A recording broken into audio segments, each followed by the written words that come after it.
Okay.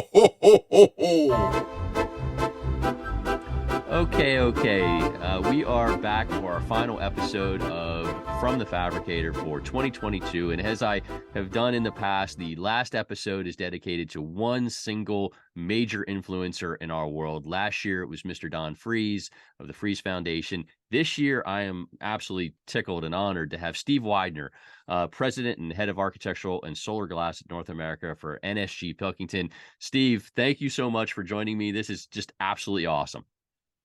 Well, Max, it's an honor and a pleasure for me to be here with you this morning. I think you're taking some liberties there. I don't know about major influencer, but I just try to stay out of everyone's way. Well, You've known me for a long time there, Max.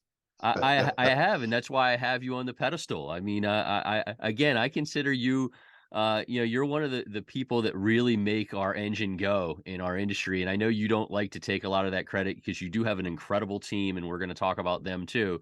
But you're an important player in this world, and I've always been curious because, I've known you a long time, but I really don't We've know known your each other. past. I've Yeah. known you for more than 30 years, but I don't know, where you, kind of, worked your way through. I knew you're from, the Pennsylvania area because we have a shared love for the Steelers and Pittsburgh All sports right. teams, but I don't know your past. So this is a great opportunity. When I was sitting down to write the questions out, I'm like, holy crap, I don't know. So I can ask. So talk a bit where Steve Weidner grew up and how you Yeah. came to be. Yeah, Max, so we have known each other for, I think, well over 30 years. Yes. It's, Yes. I know we're both from Pittsburgh guys. Hmm. And I started in the industry in 1980. So I'm a North Sider Okay. from Pittsburgh, as you well know, and Pittsburgh for me, has always been home. It was a fabulous place for me to grow up. Growing up as a little kid, I was always like the little guy who was shoveling snow and cutting people's grass and stuff like that. And then in the 70s with the Steelers and the Pirates, the Pirates winning in 71 and again in 79, and then Yep. the Steelers winning several Super Bowls. It was a fantastic place to grow up before I went to college. So went to school and then when I graduated in 1980, started working for PPG Industries. Okay. What used to be PPG Right. Industries, and in a little distribution operation in Harrisburg, Pennsylvania, of all places, out there Wow. near Hershey. I know, 1980. It's a long time ago. So Yeah. I've been in the business now almost 43 years, and it was a fabulous place for me to start back then because the manager I had, Jim Dukes. I don't know if Okay. I'm allowed to say anybody's name, but I still remember his name. I, I I give him a lot of credit yeah. because he, coming out of college, everybody, well, at least me, you think you're God, and you know everything. And this guy really did a fabulous job. He put me to work doing literally everything. So I was cutting glass, I was loading trucks, unloading trucks, delivering glass, taking orders on the phone, stocking the warehouse. It was a little AGR, auto glass replacement distribution plant, and flat glass. So cutting laminated glass, edging glass, drilling holes, little, things like that. And so for me, early in my career, getting my hands on glass, it was Yeah. just a fabulous experience. And then also he carried a lot of sundry products. So learned all about, cutting wheels and sealants and things like that. So literally got involved, right out of the gate with my hands on the product directly. And after a year, I was transferred down to Baltimore, Maryland, Oh, wow. and they Okay. had a tempering IGU operation. Right. That's been And for people who don't know, PPG at one time was a fabricator that had little places that did tempering and insulating. Yes. right, exactly. And again, this was a fabulous learning experience for me because I volunteered, even though I was, technically on the management side, and it was a union shop. Yep. I volunteered to go on the floor and do a lot of the fabrication. I wanted to, at the time when they were making IGUs, they were, hand gunning the IGUs. Back then, they didn't have there was no such thing as automated No. insulated glass systems. And that was an art And too. The hand gunning was an art. You oh, had to be really good oh, with it, that. It is, Max, and Yeah. these guys were fabulous. They'd show me the ropes and teach me little tricks, and they had a tempering furnace at this location, which was actually a vertical furnace. Oh wow. You probably don't see these around anymore, but they No. had these giant, I call them giant toaster ovens that they were tong tempering furnaces, which we don't see anymore. And so you'd cut a piece of glass and actually hang these glass on these little hooks, these little Hmm. tongs, and it would go in one end of this, big giant toaster and get heated up and then go into the quench and then be quenched and come up. And actually, when it was hung like that, the glass would stretch. And so there was a formula and a little algorithm that based on the thickness of the glass and the weight of the glass and the length. So you would actually cut the glass a little shorter than what you'd want it to end up after tempering. And Wow. so there was, kind of a little neat little science to that. And I remember actually going in and having to clean that out, once. So I figured like after 6 months or so, some glass breaks inside, and Yeah. there was a little trap door, and you had to crawl through this trap door and take a pry bar in there. And so you're inside this toaster oven that's not much wider than I am, and you had to be very careful because of all the little heating elements and refractories that as you're trying to break up this glob of glass that had kind of congealed down at the bottom Uh-huh. of the tempering furnace, trying to smash that up and shovel the little pieces out the little trap door. It was hot, it was stinky, it was dirty, Wow. but you didn't want to hit the heating elements and the refractories and break the inside of this giant toaster oven. So, little stupid things like that, but fabulous learning experience. And Very much so.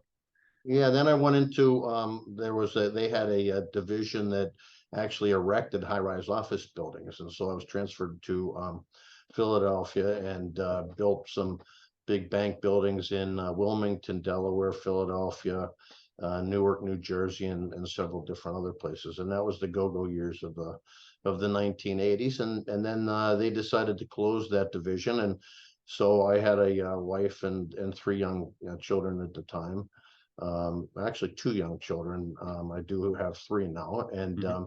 so anyway, I needed to feed the family. And Yep. so I called up Libby Owens Ford at the time, Right. and they offered me a job. And so I, started peddling glass for LOF, and then moved through the ranks with LOF in marketing and at a float line, and then eventually back into sales.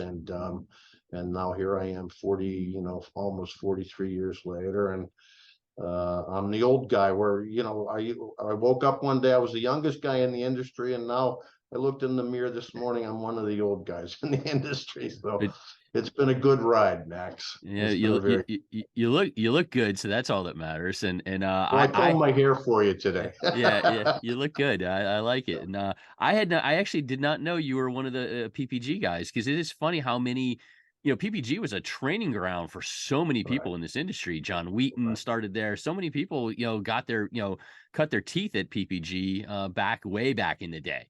And so right. It I did seemed not like know that you, either, yeah, yeah, yeah, yeah, it did, was either PPG or LOF at the right, time, because they both had, like I said, mentioned earlier, fabrication locations around the country. Before the independents became strong and yeah, started buying their own tempering furnaces and IGUs, and were a little bit more efficient and effective in the regional markets and the local markets. And consequently, that's when PPG and LOF kind of divested themselves from the fabrication side of the business. yeah. As the world Yeah. changed, and that brings me nicely into my next question, is the changes in these 43 years that you've seen. Oh, Some have been really good, and some maybe not as good. What do you think? What's the biggest thing that you've seen change in your career path? yeah, well, that's an excellent question, Max. So, there have been changes on technology, just changes in the glass products. If you think about the way glass was used back in, when I started in 1980, there was still a disproportionately large percentage of glass was glazed monolithically Right. in residential applications and or commercial applications. And we had the energy crisis in the 70s. You were probably still a little guy crawling around in diapers and stuff. You might not remember that, but remember the queues at the gas I station and do. such. Even in odd Okay. days, that you can go get gas. Yeah. Right, Yeah. exactly.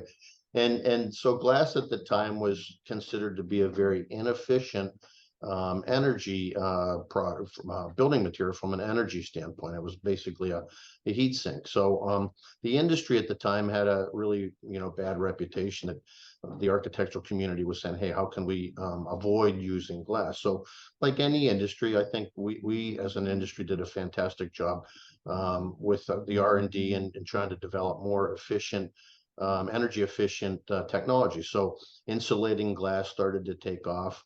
Right. You had coatings started to be developed, and both from highly reflective coatings to address the solar control, Hmm. as well as then the eventual introduction of low E coatings in the mid 80s to address thermal control. And so we've seen going from monolithic glass to insulating glass to coatings, and very efficient coatings, spectrally selective coatings for different types of applications. And so that was, I think, really one thing. But then you also look at glass equipment technology. Yes. How is glass fabricated? So, when I first started, I mentioned earlier about insulating glass that was just coming out. So it was all hand gunned at the time, or kind of like putty, sealed. People would get a trowel full of sealant and trowel the secondary seal, or even the primary seal. And so we've gone from hand fabrication to now we have these tremendously efficient automated lines that can do pretty much anything.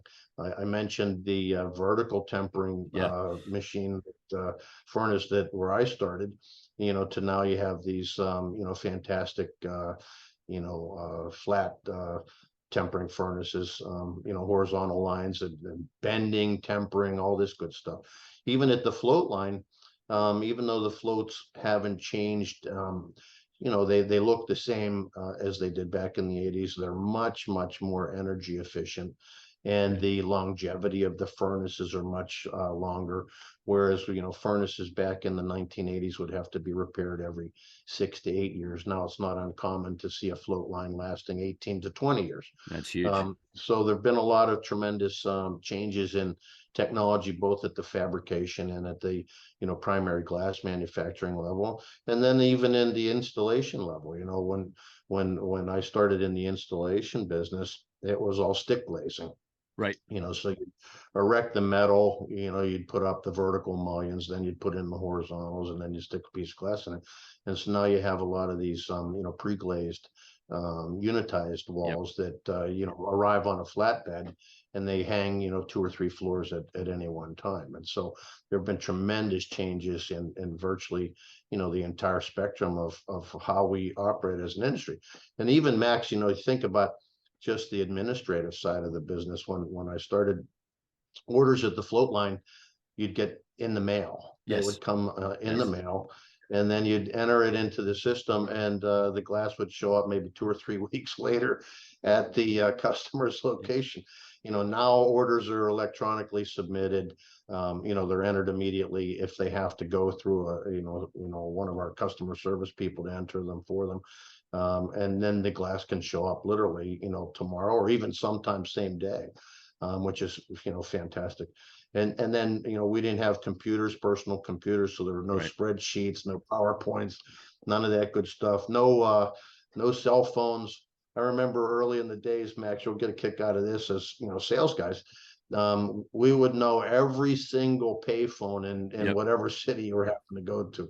So there'd be queues of cars waiting for a payphone, to call in for your messages. Everybody called into their offices, and you had these ridiculously long numbers, that prepaid numbers. So you dial your office number, and you Right. have to type in 15-digit prepaid certification number just to call in for your messages, and then you wait there, and make 5 or 10 different calls. So the efficiency and the productivity of business systems are, it's just astronomical, the difference between even 1980 to where we are here in the 2020s. So it's It it fantastic it really changes, is. tremendous changes. Yeah. Really Sometimes is. the technology, I think, is really not all that beneficial. Like, I hate Microsoft Teams. I know you and I are on a Zoom call. Right. Yep. People anymore, they populate calendars, so there's meeting after meeting after meeting after meeting, and it's difficult to find time to actually, although meetings are important, it's difficult to find time to actually do some actual work and make some progress. But Yeah, anyway, so I would technology's agree. been very beneficial, but not always best.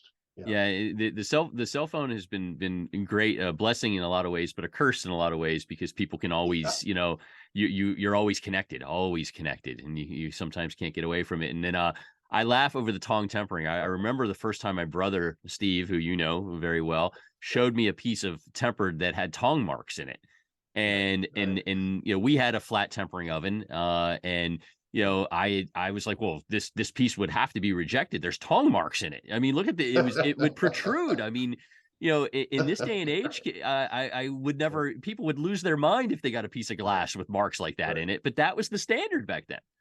That was the standard, and Yeah. you try to glaze the tongue marks in the top channel so Yep. that it was hidden. That wasn't always the case. Sometimes, if the glass was cut a little bit short and didn't stretch enough, the tongue marks would be visible across the top of the light of glass. Yep. But Yep.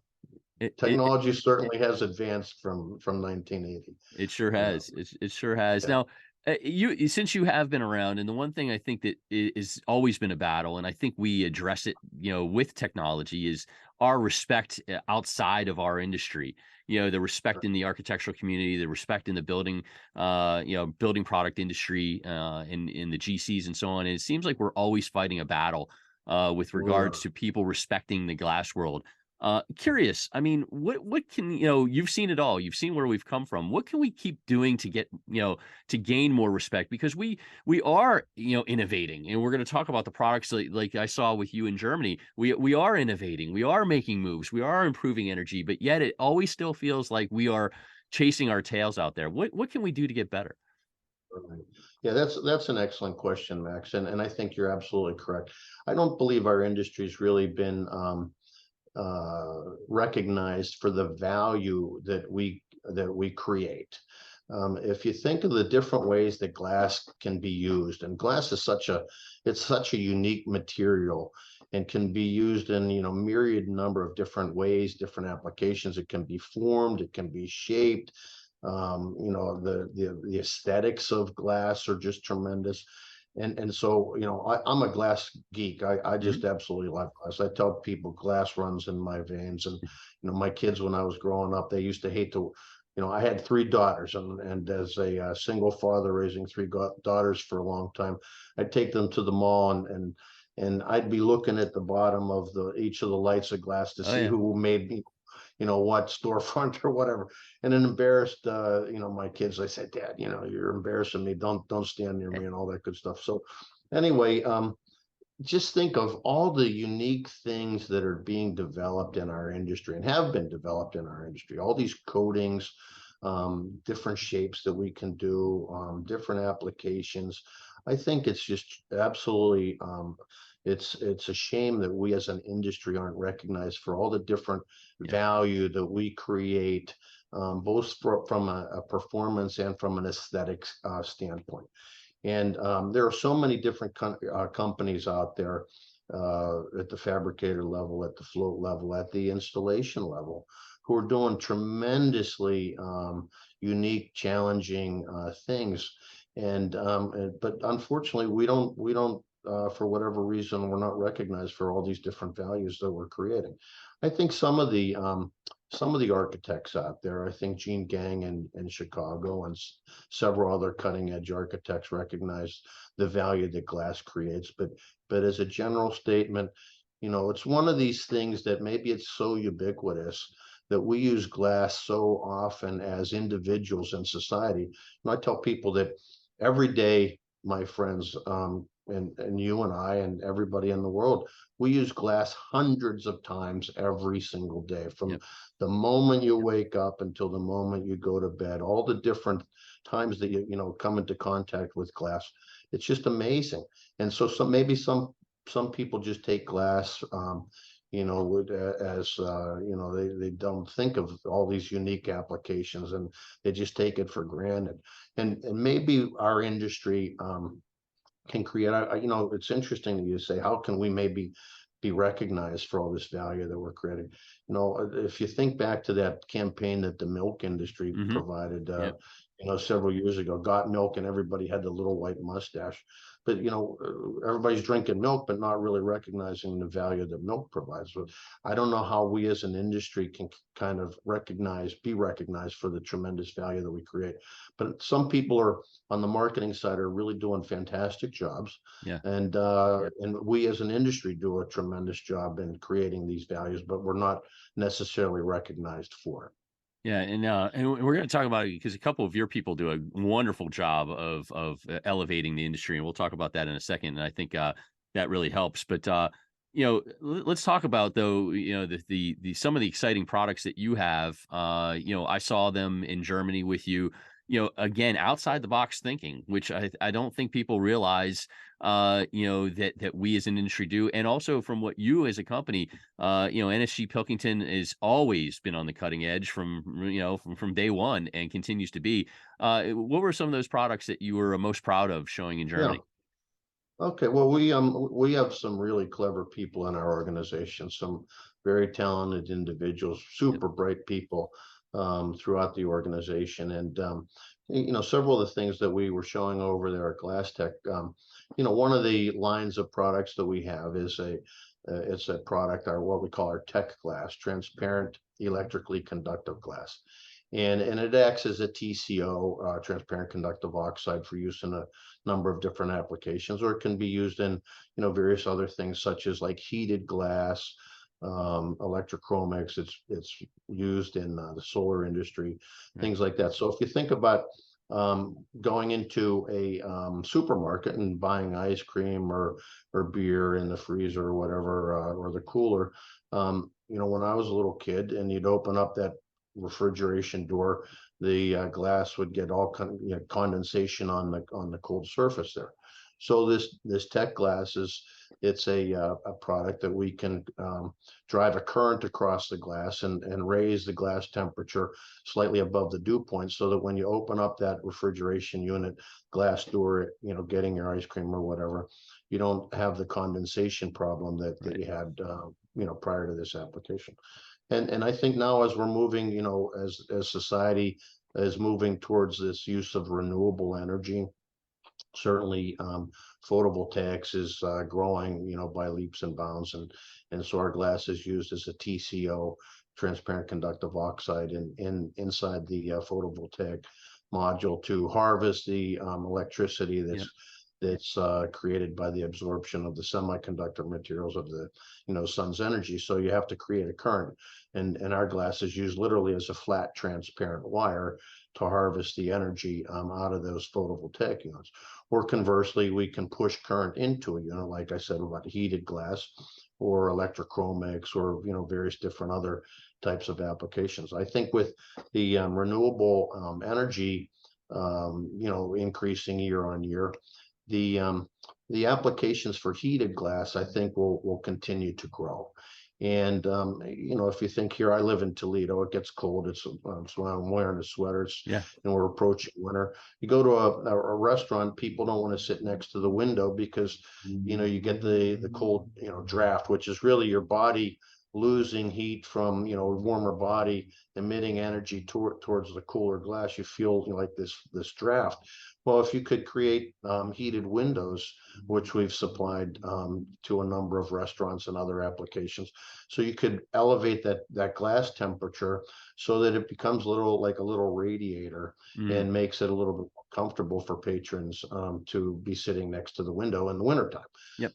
Everybody wants to be outside or by the window in the summertime, but few people want to be by the window in the wintertime. And there are a number of different other applications. So we're doing things like that. we have this one application where, again, using our tech glass as a flat transparent wire, we can literally create similar to like a computer chip, some infrastructure on the surface of the glass Yeah. to drive energy to certain points on that glass. So if you wanted to, you could have a flat wall of glass, that you see a lot of times now in office buildings, right? And instead of having to run the wire, cabling, through various different points, you could literally, plug your cell phone into the glass and, charge it without, without seeing any glass. Or, in the instance at Glass Tech, we actually had a little stereo system where the receiver was picking up the signal and then driving the the energy out to the speakers Yep. using our flat transparent wire as the glass structure without any visible cabling. And so very unique things like that. And think about your glass tabletop. You could have a glass desk and not have to run wiring to drive your lighting system, or again, you could plug in your computer or plug in your cell phone or whatever. So some very unique applications using our tech product as a flat transparent wire. It truly was awesome to see, and in so much there. And again, I like the way it was outside the box. And I told you that there. It was like, wow, okay, this is something here that you guys had taken a product, and you went and you fleshed it out further. And it was Right. really, really impressive. And I think it's going to continue to grow because that's the world we're in. We're in a wireless sort of world, and glass now can play a big role in that, which is exciting. So kudos to you and your team. Yeah, thanks, Max. I appreciate that. So again, I'm with Steve Weidner. It's our year-end influencer podcast from the Fabricator. He's from NSG Pilkington, president and head of architectural and solar glass of North America. NSG and NSG Pilkington, classic names and important company in our world. I've got one heavy question, and then I move into some fun questions, and then we Okay. wrap up. So the heavy question is the one that probably people are yelling at their phone or whatever. Is ask them about glass availability, ask them about the supply chain, what's going on there, the challenges there, Oh, because that's always the question I get is what's glass like, and it's an adventure, right? I mean, thank goodness that, as you mentioned earlier, that the floats now last 18 to 20 years in some cases, because if they were only lasting 6 to 8 years, we'd be in a little bit of we'd be in a world of hurt. hot place right now. So talk little bit about the adventure and the challenges of the supply chain right now. Yeah, well, I think with COVID, the supply chains for every product and Yes. every industry were certainly affected, and what a nightmare the last couple of years have been. Hopefully, we're on the backside of it, Yes. and certainly we don't want anybody to die or feel bad or get sick. But now that we're kind of popping out what hopefully is on the back end of the COVID, but COVID really, for our industry was just in the last year alone was absolutely crazy. You had the border lockdowns between the U.S. and Canada. Yes. So for our Canadian customers, trying to get glass across the border was an absolute nightmare. The requirements that the truck drivers had to have, testing and proof, and then the queues at the border crossing of the trucks, for Hours. hours and Yeah. hours and hours. It was Yeah. an absolute disaster. And Max, that living up in the Detroit area, Yep. the border crossings were just a nightmare. Yep. Um, Trying to find people. Yep. Everyone I talk to, not just in our industry, but trying to find employees. We're at full employment here in North America. It's very, very challenging, very, very difficult to find new employees into our industry, into any industry. Yeah. Driver availability, truck availability, container availability, port congestion last year. All these things were just absolutely crazy, and had a dramatic effect on the availability and delivery of glass. We're seeing the world loosen up a little bit right now. Okay. There's a little bit of product starting to, creep back in from Asia. The container costs that we saw that pre-pandemic were only a couple $1,000s, and then spiked up to, close to $20,000 to get Yeah. a container from China into the West Coast. Now they're back down to maybe $4,000. Although, I didn't see what's happening now with the increased lockdowns over in China because of their Right. COVID spike that's occurring right now. So the one concern that I do have, Max, And I think I've talked to you about this, and I've certainly talked to many other people. Here in North America, we're not really seeing a lot of new float construction. Right. And that certainly has impacted the availability and supply of glass, particularly here in the North American market. So if you think that we have, close to 40 float lines operating, when I say North America, that's Mexico, US. We don't have any anymore in Canada. But we really haven't seen, float construction since NSG built the line dedicated 100% to solar 2 years ago in Lucky, Ohio, just about 15 miles from Yep. where I now sit. But the financial outlook, the business cases still don't really justify spending a lot of money to build new floats in North America. I Yeah. know that, and I won't, because of antitrust concerns, I'm not going to say anything. The lawyers would run in here and arrest me or squirrel me away, and I'm still at age 64, too young to go to jail. So there's some things that I can't comment on, but I do see that as we move into next year, if you think that, this year glass was tight in the summertime. Yeah. And it's maybe we're seeing a little bit of softening in the residential new construction, a little Right. bit of softening in the RV industry. But the automotive industry, that's had tremendous pent up demand, has been affected by the computer chip shortage and Yes. other auto parts shortages. So we're really not running at capacity on the automotive side, fortunately, because had the automotive industry been as strong as we had seen pre-pandemic, boy, you talk about tight glass supply, it would have been really disastrous Yeah. this past year. So we're starting to see the automotive maybe come back a little bit, which is absorbing maybe some of the downside that we'll be seeing in the residential side. So I think that as we look into 2024, maybe like the Goldilocks scenario, still the same as what we saw in 23, but with some tightness in various different spots. And in particular, I see a clear glass shortage kind of developing here in North America because let's face it, it's the purest of commodity Yeah. products, right? Yeah. And everyone's trying to move up that value chain, trying to produce more coatings or more quote unquote value added products, and letting the clear glass supply kind of shrink. Well, if you think about IGUs, most IGUs, you have a coating on one light and a clear on the other light.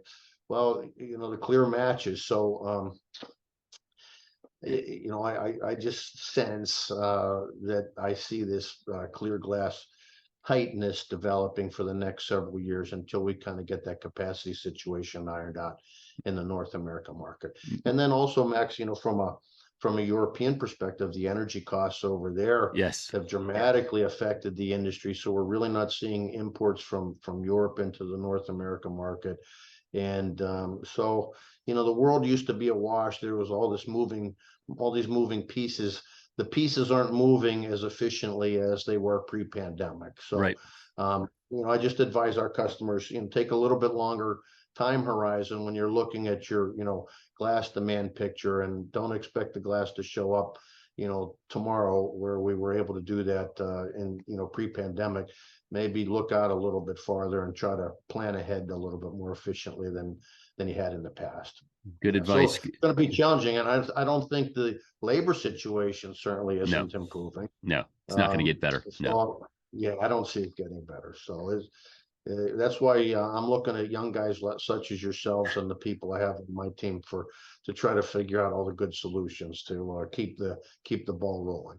No, you're doing all the right things. So good answer, and I thank you for that, because I know that's you get asked it a lot, and I think it was good perspective that for people to understand. And it all comes about planning and communication. You have to do that more than ever these days, and I stress that all the time in my blogs.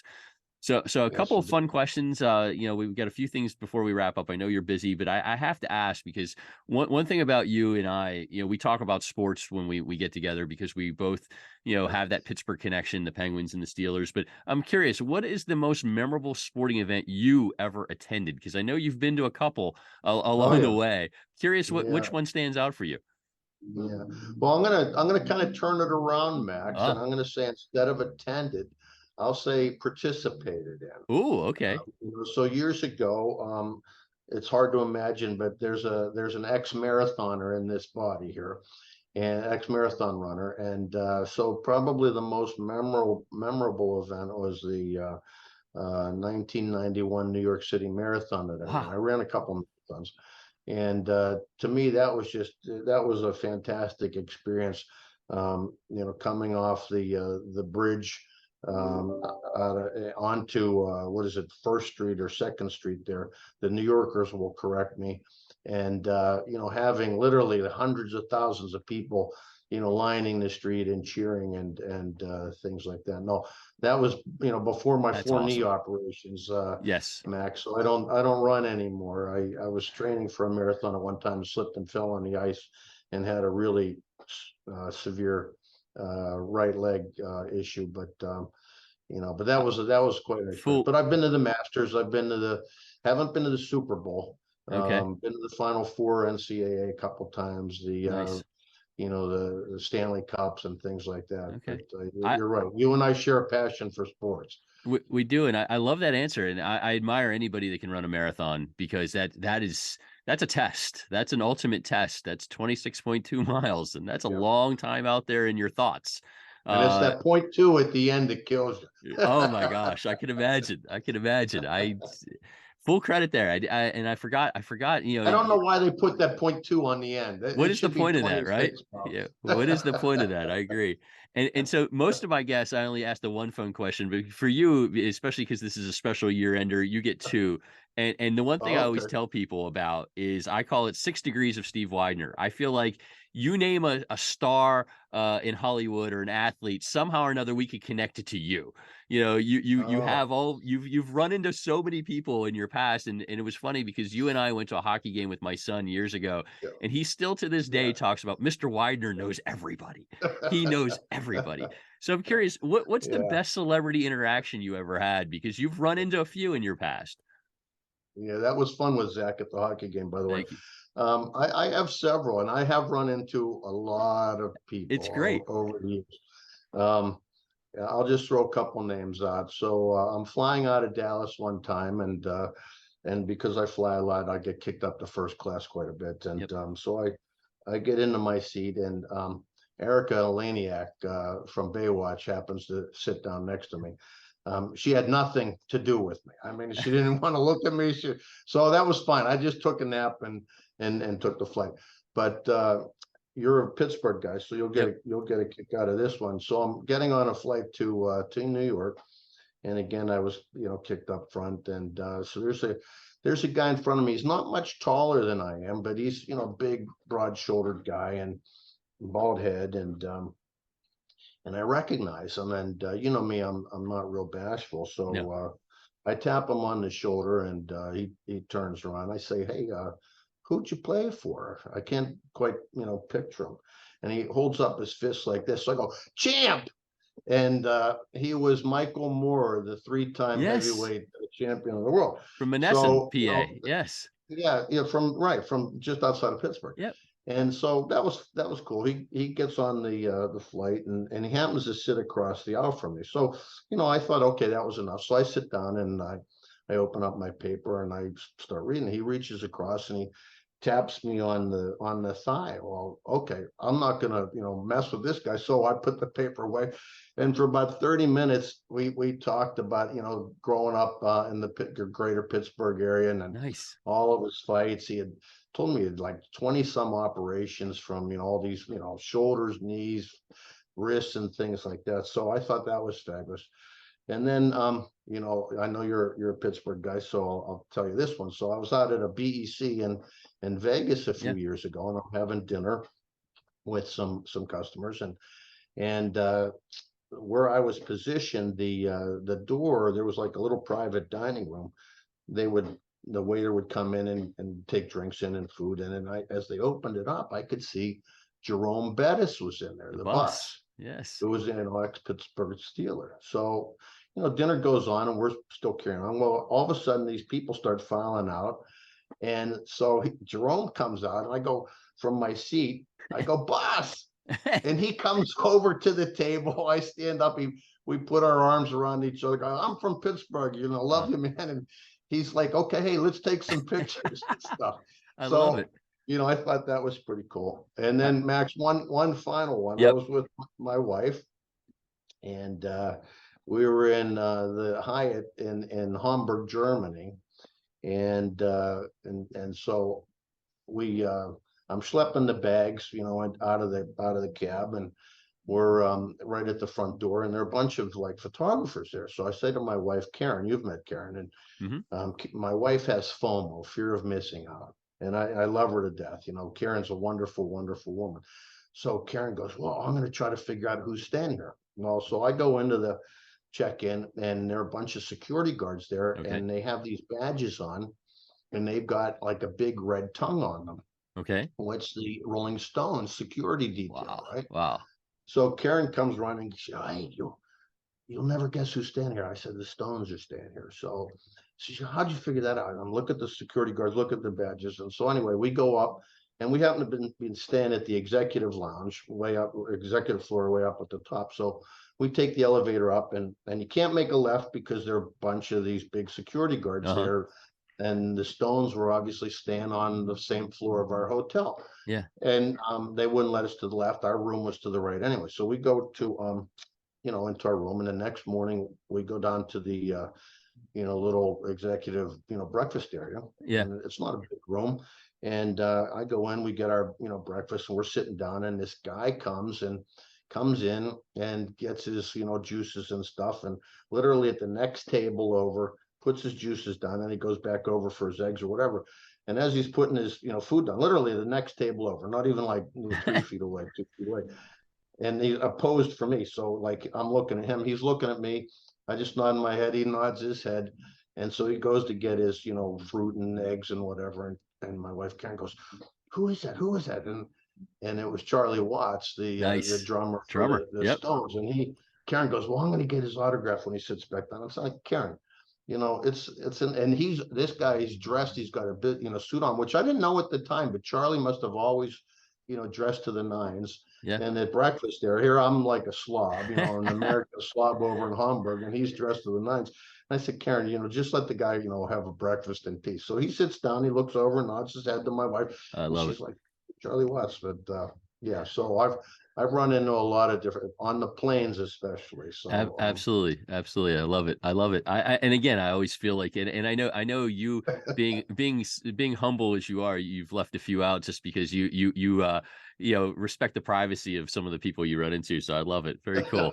Very cool. Well, before we wrap up, again, Steve Weidner of NSG Pilkington, he's with me year-end podcast here. I'm from the Fabricator. I want to talk a little bit about your team to give them some credits and some props. Kyle Sword, Dr. Kayla Natividad, tremendous people, just awesome. They're industry supporters, cheerleaders, and they're brilliant. And I know you have yeah, many others. I'm not, I could sit here for an hour and name them all, but those two obviously come to mind. They care. That's the thing. They bleed for this industry, which really impresses me. And kudos to you for building that up. How did you do it? And how do we attract more folks like that?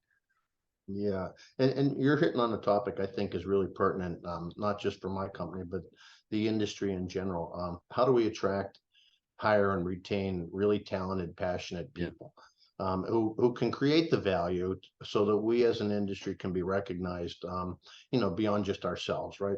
If you think about it, we're a relatively small industry. Our industry might not be, the sexiest industry out there. A lot of the kids coming out of college, they want to be investment bankers, or they want to go out to Right. Silicon Valley and work for one of the social media companies, or some of these new cutting edge things like that. But you're right, Kyle, Kayla, and I've got a number of other people. I won't mention any names because invariably I'll leave someone out and then they'll be Right. disappointed. But I've been very fortunate to have a number of very talented, very passionate, very creative people. And really what we try to do here, Max, is when I see somebody who's talented, passionate, and very intelligent, I try to hire them. Yeah. I keep a stack of business cards in my car and with me at all times. And if I run into people, I'm saying, hey, give us a call, because it's so hard to find people out there right now. Yeah. And then I think, Max, the key is when you hire talented, passionate, creative people, stay the hell out of their way. Kind of set the tone, set the direction, but don't micromanage them. They're clever people. They figure things out. And one of the things, and I think you touched on it too, Max, here in the last couple of years, we're trying to be a little bit more responsive to the glass industry in the sense that we're trying to give back to the glass industry. Yeah. Be a little bit more visible, have a greater presence, trying to be better for the communities that we're involved in, instead of it being about me, or about the individual. We're trying to be about us, the we, trying to be about the community, be corporate citizens. And Kayla and Kyle and a number of the other people that we have here, passion is very, very important. We don't want just smart people. We want people who, want to work, want to make a difference, and want to change the world that we live in, make the world a little bit better place when we leave from when we came onto this planet. So kudos. That's what we're trying to. Yeah, thanks for recognizing that, Max. I really appreciate that. No, absolutely. And they're just super, super people. So kudos and congrats. And so, wrapping up, last question. You mentioned a little earlier about, on the glass availability standpoint, but how's 2023 and 2024 looking for you and the team over there? Yeah, very, very good. We're having good years, and I think 2024, I'm cautiously optimistic. There's some storm clouds on the horizon. We're seeing interest rates, increase, the issues in Europe that we talked about. Right. The global perspective. There's some geopolitical events that unfortunately are going on around the world. It's a shame that I travel all around the world quite a bit. Everybody always seems to get along, and then governments get in the way. Yeah. I don't know why we just can't all get along and live our lives, treat others with dignity and respect. Yeah. Treat the environment as good corporate citizens, with the respect, the globe with respect, but certainly to treat each of us with dignity and respect, and try to be treated the way we treat others. Try to treat others the way we want to be treated. Yeah, absolutely. Well, good. I'm excited for the future with you guys and you continuing to lead the way as you always have, and very grateful for you taking this time with me today to be on the podcast. Thank you so much, Max. It's always an honor and a pleasure to be with you, and I hope you and Beth and Zach and Natalie have a wonderful Thanksgiving with your family and friends.